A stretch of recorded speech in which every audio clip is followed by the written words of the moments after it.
भारत माता का वो लाडला बेटा जिसकी शहादत के 14 बरस पश्चात तक भी उसकी मां को यह पता नहीं था कि उसका बेटा दुनिया में नहीं रहा, वो भारत माता के काम आ चुका है।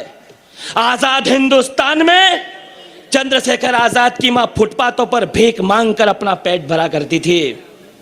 कैसा विस्मयकारी दृश्य देखा होगा उन अल्फ्रेड पार्क के पत्तों ने। घेर लिया था आजाद को फिरंगी कमबख्तों ने, सहसा पेड़ों के झुरमुट से कदमों की हटाई।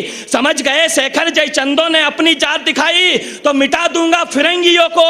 आजाद ने कसम खाई और अपने प्राणों से भी प्यारी वो पिस्तौल उठाई। और क्या कहा अपने मित्र सुखदेव राज से कि मित्र संभलो, दुश्मन ने धोखे से किया आघात है। माना कि देश हित मिटने के तुम्हारे भी जज्बात हैं, पर जाओ तुम अभियान जारी रखना, डरने की क्या बात है। छिन्न मस्ता काल भैरवी जय भवानी मेरे साथ है। जगदम्बा का के हरिवो अल्फ्रेड पार्क में दहाड़ रहा था। देवासुर संग्राम में जो इंद्र का एरावत इंकलाबी भाषा में चिंगाड़ रहा था, नील गगन में दिनकर भी अस्ताचल की ओर बढ़ रहा था। भारत मां का अकेला सिंह सैकड़ों भेड़ियों से लड़ रहा था। हौसला था, जज्बा था, जुनून था, हार कैसे मान लेता, हिंदुस्तानी खून था।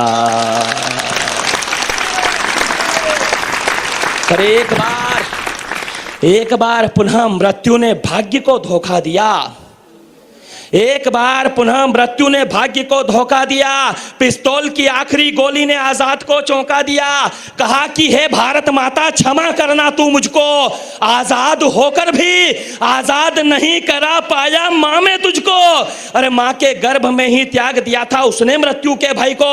दसों दिशाएं अचंभित जान कर आजाद के निश्चय को, थर्रा उठा काल पुरुष भी जब आने वाले पल को भापा। त्रिवेणी का संगम सहम गया, डोली धरा, अंबर भी कांपा, तो युग युगांतर तक रहे आलोकित। देशभक्ति की मसाल जला दी आजाद ने, अंतिम गोली वंदे मातरम बोलकर अपनी कनपटी पर चला दी। कि रोई होगी तुलजा भवानी उन वीरों के चले जाने से, रोई होगी तुलजा भवानी उन वीरों के चले जाने से। मां रणचंडी भी रोई होगी उन बेटों के चले जाने से। यमराज को भी उस विराट मृत्यु का अफसोस रहा होगा। अरे महाकाल भी उस क्षण तांडव करने की सोच रहा होगा। सूरज का रथ भी पल भर को रुका होगा। तिरंगा ध्वज उन बेटों की शहादत पर झुका होगा।